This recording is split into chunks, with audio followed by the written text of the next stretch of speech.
I was reading more about the WAGS than the actual players. That little blonde, she's everywhere I go. Did it feel like they were taking the spotlight away from the players? Of course the women blamed. The women are always blamed for it. They're not stupid. They were owning their own narrative. Because she is, and this is a compliment, WAG Barbie. Everyone that looks at your trainers is like, no, Clemmy, that would never be These you. are brand new trainers.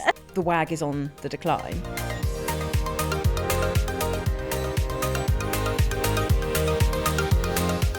Welcome to Showbiz Fix Uncut, sponsored by Sun Bingo, where we unpack the biggest entertainment stories with the journalists that know all the juicy details. I'm Felicity Cross, the Sun's deputy TV editor, and I'm joined by the ultimate showbiz insider, our assistant editor, Clemmy Moody. Today we are mining a pillar of pop culture history, the WAGS, the rise of the Three Lions ladies. Clemmy has seen it all, and you even invented the term WAGS. Not many people know that. Though arguably my greatest singular contribution to pop culture history. Yeah, I know. It was an article I wrote. To be fair, it was, I think, the sub-editor who very cleverly sort of abbreviated it in the headline, but that term then stuck, so I'm going to take credit and own it. I feel like you should have done a Becky Vardy on this and sort of trademarked it. Yeah, I should have done. If I was smart and good with money, I absolutely would have done that. You would be absolutely minted. Yeah. But look, I mean, we're joking, but it's an absolute phenomenon, isn't it? That the thought of the Three Lions without their WAGs now is just, completely impossible to think of, isn't it? So let's go back to the very beginning. This was because it was all kicking off during the 2006 World Cup, when for the first time ever it felt like we had really famous women as wives and girlfriends that weren't just there because of their relationship with the footballer. They were women in their own rights. What was the atmosphere like when that rise of the Three Lions lady was happening? How did it all begin? It was sort of febrile in an exciting way. It was a very different time, obviously 20 years ago, before, social media was, wasn't even in its infancy, really. And there was just this obsession with these wives and girlfriends. And as you say, they weren't just shoulder candy, arm candy. They were successful quite often in their own right. You had Victoria Beckham, a Spice Girl. You had, Colleen Rooney, she was McLaughlin then. She wasn't known, but she somehow caught the eye of the media and became this teenage sweetheart that everyone loved. It was kind of relatable, girl done good. And that was the thing. It was the thought that any of us could meet a boy at school and then be there in that stadium. It was kind of the early Love Island, wasn't it? You think you can go on there and become instantly famous. Yeah. You meet a nice boy at school who becomes an Everton star and then your career, your life is made. Yeah. But she was also very down to earth and relatable. Yeah. My favourite was Cheryl Cole. Cheryl Cole, obviously, again, Girls Aloud, a pop star, married to Ashley. They were a great looking couple. Everyone knew who she was. You had Nancy Delalio, who was like the journey woman, or WAG, who was with Sven Goran Eriksson. And she was sort of mother hen, but she also had sort of done a lot of interviews. She was very out there. People knew who she was, this Italian sort of glamour puss. You had Abby Clancy, who was a Peter Crouch, who was a model, well known. So, it was a lot of women, a lot of column inches they gave us. I feel like, I would think this because I'm a girl, but I was reading more about the WAGs than the actual players. Yeah, they weren't so much, they were as much a part of the World Cup experience, I would say, as the men kicking football around. Naturally, though, this felt a little bit like there was competition between the WAGs. It was who's got the best outfit, who's spent the most money. What was that like? Did the women appreciate that? Did they lean into it?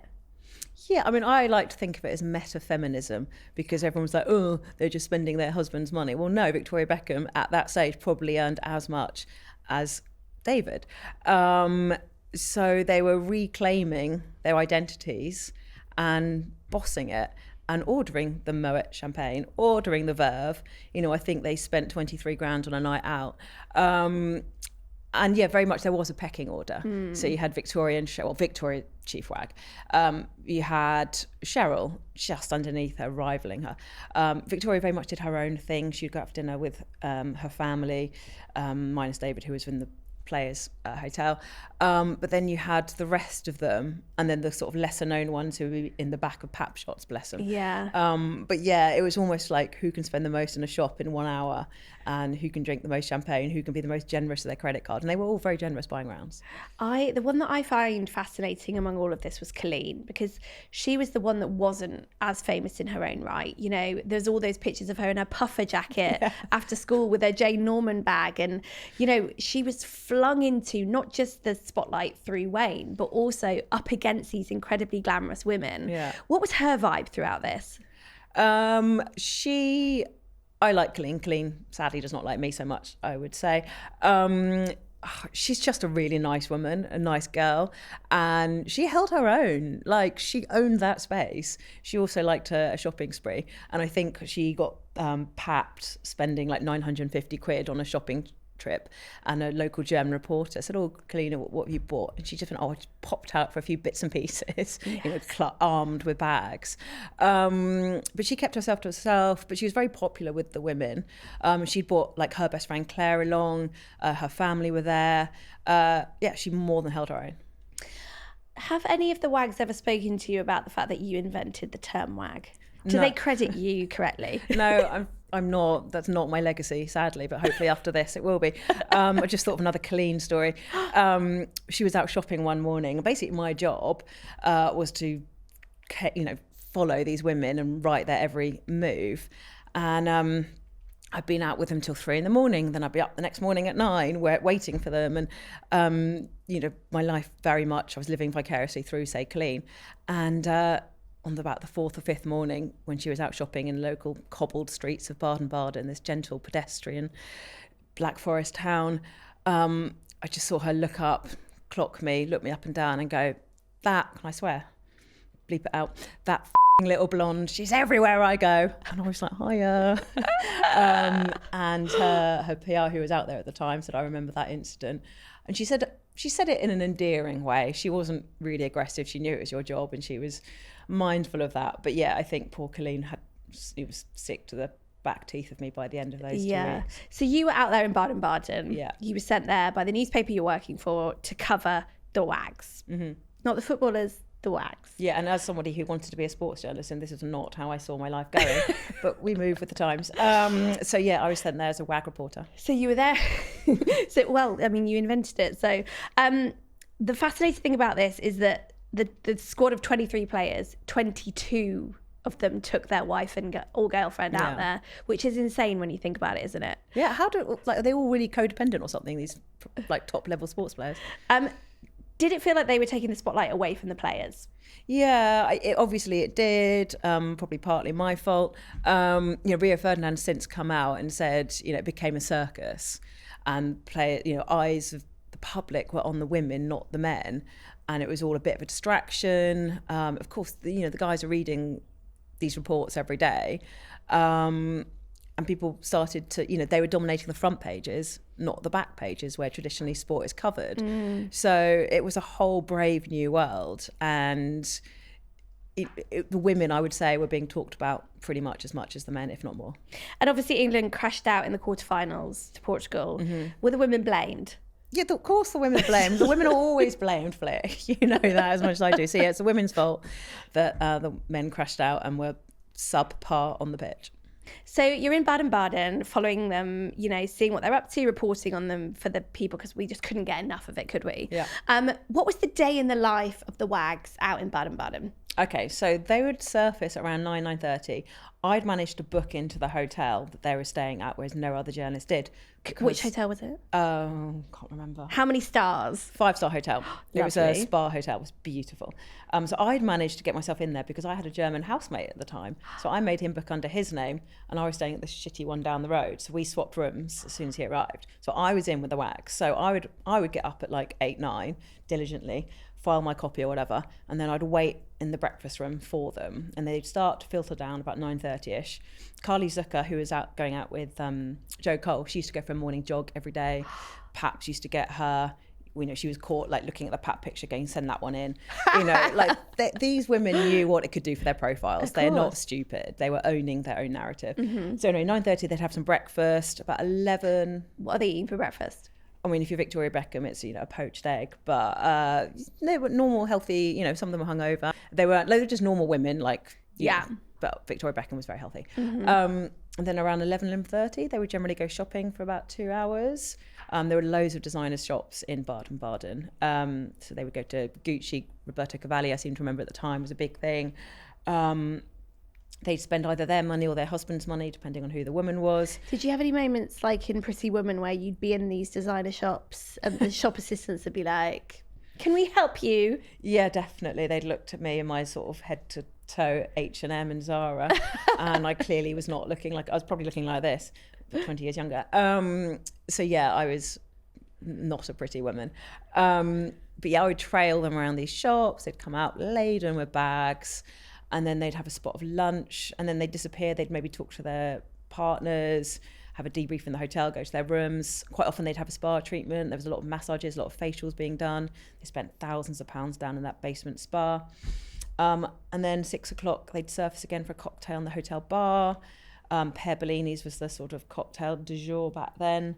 And we'd go again, and we'd go out. I'd follow them, and they'd go to a nightclub called Garibaldi's every night. So we would do this, and then we'd go to a nightclub which had a little downstairs basement thing from memory, and there were poles where people were dancing, and tables, they would be dancing on tables, singing songs. Like, it was really good old-fashioned fun. Yeah. Like, none of this one glass champagne and that's it nonsense. And then 2, 3 in the morning, they'd stumble out, I'd stumble out, and we'd repeat it the next day. I just can't imagine that happening nowadays. Yeah, I had to ring the news desk and say, I need to come home early, I'm going to die. So, yeah. I mean, obviously, it sounded back then that they all got on fairly well. There wasn't really that many fractions in the group. Yeah, I think it was like a bit cliquey, as a big group of people invariably is. And you'd have factions, certainly. And, you know, Victoria Beckham would not want to be sitting next to a journeywoman, unknown wag, I think it's fair to assume. But yeah, they all got on pretty well. They'd go out in a pack. It was very much a pack mentality, us versus them.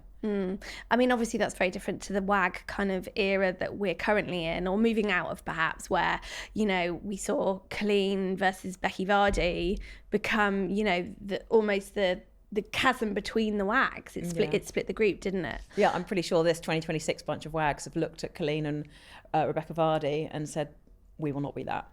It feels like Wagatha Christie started so long ago. Remind me what actually happened there. How did it all start? So I think it was 2019, wasn't it? I was minding my own business on a dog walk or something. And then suddenly, you know, when your phone blows up when you have a big story. And Colleen had taken to X, or Twitter as it was then, and basically said, you know, for months she has effectively been operating this undercover sting. These are my words, not hers. And someone's been leaking stories to the press. I think it was to the Sun newspaper. Well, it was the Sun newspaper. And I have, by process of elimination, discovered who the culprit is, and it is ... 8 ellipsis Rebecca Vardy's account. So obviously this went viral in a way that we've not seen ever before. And that was the start. Some very clever sub-editor. The headline in the Sun paper the next day was Wagatha Christie. And so the myth, the story, the legend began. And it went on for years. Years and years. And they were in court, obviously, a number of times. And this all ended up with, essentially, Colleen winning, right? So what happened then? I mean, whether it should have ever gone to court is something, you know, I'm sure everyone has an opinion on. For me, absolutely not. When there's a cost of living crisis and all sorts going on in the world, we had these two multi-millionaire women, you know, in their designer clothes, battling it out in court. It just didn't seem great, not a great aesthetic. What happened after that? So yeah, Colleen effectively won, but obviously Becky Vardy, being Becky Vardy and pig-headed, wouldn't let it go. She still insists, you know, she sat down with me in an interview. She says she's done nothing wrong. She still maintains her innocence. She's furious with how she's been portrayed in some areas of the press. And, you know, to this day, she says she's innocent. And, you know, their lawyers rather, who've had a huge payday, are still battling over finances. This is a bit of a comment from me, but I think that this was quite helpful for Becky Vardy in a way in terms of her career, because when Colleen was in the jungle, Becky became our columnist. Yeah. It's a rivalry that is now will stand the test of time. But they've both had their own fly on the wall docs, haven't they? Yeah. They've both been able to put their actual characters out there, I think. And they're not destitute. Yeah, absolutely. I mean, certainly in terms of ending up in court, you wouldn't think that would happen today. No. What is the latest on Wagatha Christie? What is the latest of Wagatha Christie? I think at the moment there's relative peace. I think there's ongoing legal kind of wranglings about technicalities. But I mean, they're not having a coffee in Cafe Nero, as Becky Vardy told me she hoped would happen one day. I think the thing that I found fascinating about Wagatha Christie, and is something that I think will play out forever, is we saw with Becky Vardy and Jamie's recent reality series, it's still Becky Vardy's big headline. And Colleen, it feels like she's completely moved past it. Yeah, I think Colleen wants to make a fresh start. That being said, wasn't there a famous cutout of her on the front cover of Vogue in her house? It was spotted in the back of her Instagram or something, which she gave the interview in the wake of Wagatha Christie. So I think both women ultimately have kind of done all right for various reasons out of it. Yeah, no, absolutely. I think what's really interesting, if you look at the Baden-Baden WAGs versus now Mexico, New York, etc., is the way that social media has completely changed the WAG landscape, I think. So, I mean, maybe that's Wagatha Christie's fault. Yeah. They're all scared to put something online. But certainly it feels like the WAG era that we're now in feels different, right? Yeah. So we've got our major players, but in a quite a distinct, different way to what it was back then. So Kate Kane, Harry's wife, is kind of the mother hen. She's taken that role, but it's almost like she is the legacy WAG. She was with him from when they were children. Have you seen that lovely picture of them both with David Beckham? Yeah, it's very cute. Yeah. So she's been there for years. Yeah, I mean, I followed her career as such because I'm a Spurs fan, and Harry obviously used to play for Tottenham. So I remember being quite invested in her from an early stage, and she was dabbling in social media. She became a personal trainer, qualified. She was showing her home workouts. She was very real, very down to earth. She's had her struggles, and after children getting kind of, I hate the word back in shape, but getting her fitness back. And they just seem like the most perfect couple from the outside in, and they don't give too much of their life away, would you say? Yeah, no, exactly. And I think that that's almost something that we're seeing from all of them. It's all just a little bit more dignified. Yeah. They're letting the footballers be the story. Yeah, I mean, one person's dignified is my boring. Well, I completely agree. But it is a grown-up approach to wagging. The one that I love the most from the current pack is Megan Pickford, however, because she is, and this is a compliment, WAG Barbie. Yeah. She's perfect. So I don't know whether you've seen, but I feel like if you were to be a WAG flick, you would channel Megan. Oh my God, I love it. That's the nicest thing you've ever said to me. Particularly because she has tailored versions of his football tops. Yeah. So she's taken with his name on the back, Pickford, and had it tailored by a seamstress at home in Cheshire. Yeah. So she's got these perfect little outfits. But the thing that I absolutely love from her is, did you see her luggage didn't arrive in America? Yeah. So she ended up going to something wearing one of the kids' tops. But I bet it fitted quite well. Of course it did. And she's perfect. Her hair is always gorgeous. Yeah. And she, I guess, is the WAG starter pack of what we remember from those times. Yeah, WAG inspo. Absolutely. But then there's also Saka's girlfriend, Talomi Benson, who is stunning. Oh my gosh. So Vogue love her. She was on the cover of Sunday Times Style magazine. And she's also very bright. Absolutely. She's got all of it, brains and beauty. She's got a capsule collection with River Island. She's kind of known for these really elevated fits. She's aspirational WAG. She's what I'd like to be if I was a WAG, but I wouldn't. Yeah, everyone that looks at your trainers is like, no, Clemmy, that would never be These you. are brand new trainers. Thank you very much. But what I quite like is that, like, back in Baden-Baden, I would never want to sort of, write women off as anything, but it felt like they were all doing the same sort of thing. It was the tiny little hot pants and that kind of thing, whereas it feels like now we've got women just being who they are.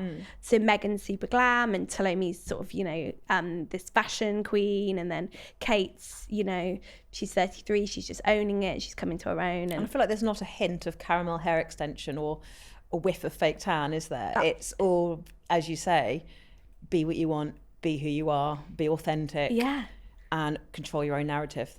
Social media. Well, this is what I was just going to say. Do we think that's because now, you know, they saw potentially the backlash to the WAGs. They now know that everyone's got an opinion and they can spew it into their inboxes. Do you think it's all changed because of social media?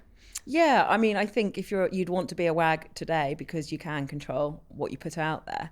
And they do that cleverly, and they don't need to engage the media, legacy media, like boring old dinosaurs, you and I, in the same way anymore, because they have hundreds of thousands, if not millions in some cases, of fans, on Instagram. And so they can put out every single spit and cough of what they want to put out. Yeah, exactly. And, you know, what a luxury. Yeah, I mean, for example, they don't need to do the setup pat pics because they can just pose a picture on Instagram. You don't need to. You can just tag your fashion brand you're wearing in it, or you get an endorsement deal. Exactly. But there's some who are flipping the script on this and using their social media to hit back at things. So, for example, there's Bellingham's girlfriend, Ashlyn Castro. She put up this punchy 10-minute rant about trolls and hate and everything that she was receiving. But I mean, if she's getting hate, like what hope the rest of us have? She's beautiful, she's smart, she's intelligent, she's successful, she's go-getting, and yet she is still getting rubbish from trolls. It's so depressing. It blows my mind. I know, but it just feels like it's this whole new era, doesn't it? But they're all standing up for themselves, and I think more the power to them. Oh, I love it. I absolutely 100%. I really respect that. So, final question on this. Do you feel like we're almost reaching the end of the WAG era? I think we've 100% had peak WAG. You know, the WAG is on the decline. What I'm really hoping for is a bag, though. So a boyfriend and girlfriend, or boyfriend and what would the male partner be? So the first bi player or the first gay player would be amazing. That, for me, would then level up again and we'd have a whole new era. But sadly, I think we are some way off that, very sadly. Do you feel like there's a feeling that football potentially is less interesting? Because I know that when I look at my friends, they're talking about Formula One instead, and it's those wives and girlfriends that they want to be seeing. Yeah, there seems to be a shift, doesn't there? Yeah. In terms of what was the WAG obsession is now WAGs in a different area. So obviously with F1, we've got Kim Kardashian who's now entered the fray. And that's a whole new international dynamic. And that sport is hugely glamorous and wealthy and it's sort of high end, isn't it? So maybe that is the future of wagging. I don't know about you though, but I will always miss the days of the tiny hot pants and the fake tan. And they walked in these 6-inch like stilettos and wedges. I mean, I'd have broken both ankles and been sent home after day 3. Like, it was iconic. I know. They look so glam. You never know, it might come back. That's your dose of Showbiz Fix Uncut for this week, brought to you by Sun Bingo. Remember to subscribe to us here on the Sun Showbiz YouTube channel for all the inside TV and celebrity gossip. See you next week.